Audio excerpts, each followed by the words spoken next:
Hello boys and girls, it's Millie's Nanna again.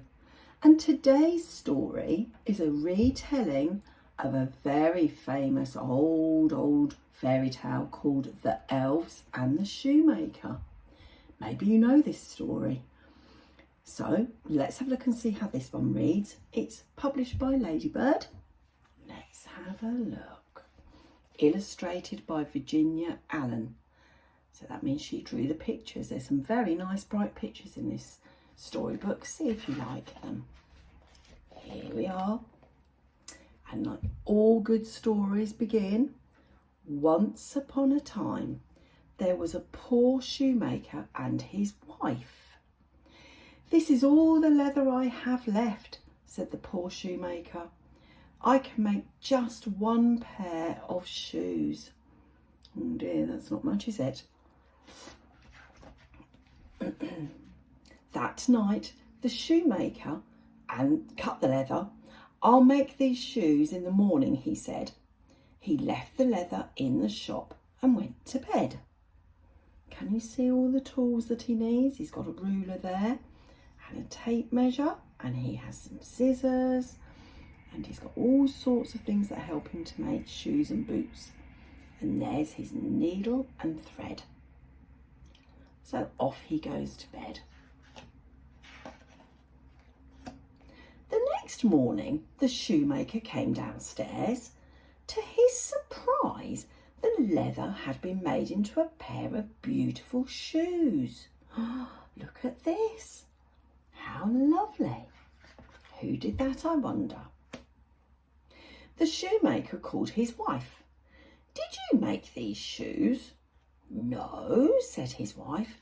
"I didn't make those shoes." I wonder who did. Just then, a rich lady came into the shop. She picked up the shoes. "These are the most beautiful shoes I have ever seen," she said. She gave the shoemaker 3 gold coins. Can you see 1, 2, 3 gold coins? Goodness. With the money, the shoemaker bought some more leather. That night, the shoemaker cut out 2 pairs of shoes. He left the leather on the table and went to bed. So he's doing exactly as he did the previous night, isn't he? What do you think's going to happen? In the morning, there were 2 pairs of shoes on the table. The shoemaker called his wife. "Did you make these shoes?" "No," said his wife. "I didn't make these shoes." They're very nice, aren't they? Well, this is a surprise, isn't it? That very morning, a rich man came into the shop. "What beautiful shoes," said the man. "I must have them. I will pay you 6 gold coins. 6 coins. Do you remember the rich lady only paid him 3 for the last shoes? The shoemaker bought some more leather.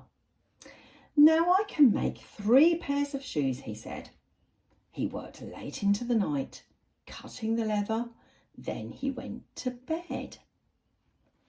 What do you think's going to happen this time, boys and girls? Shall we turn over and see? The next morning, the shoemaker came downstairs. On the table were 3 pairs of beautiful shoes. Look, aren't they lovely? Mauve ones and yellow ones and white ones. He looks astonished, doesn't he? Really amazed. The shoemaker called his wife. "We must find out who is making these beautiful shoes for us," said the shoemaker. The next night, the shoemaker worked very hard. He cut the leather for 4 pairs of shoes, but this time the shoemaker and his wife hid in the shop. What do you think they're going to see? At midnight, can you see? It's midnight, both hands are on the clock. pointing up to the 12. The door of the shop opened and in came 2 little elves dressed in rags. Can you see them there? They jumped up onto the table and opened their little green bags. What do you think's in their green bags? Shall we look and see?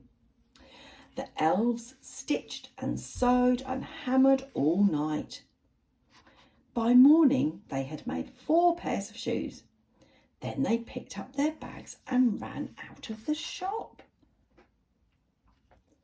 Gosh, what helpful elves they are.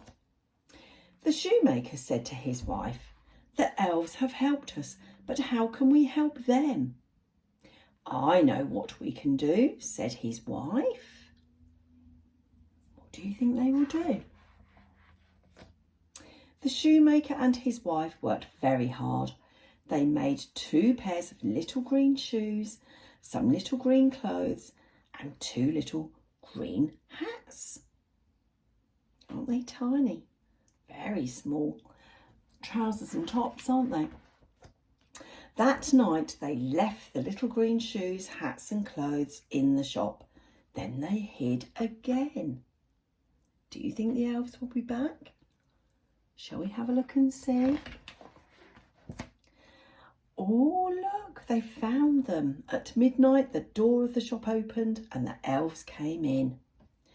When they saw the little green shoes, the little green clothes and the little green hats, they were very surprised. They put them on at once. Don't they look smart? The little elves went on helping the shoemaker and his wife to make beautiful shoes, and the shoemaker and his wife made more clothes for the little elves. So they helped each other, didn't they? And the shoemaker and his wife and the 2 little elves all lived happily ever after.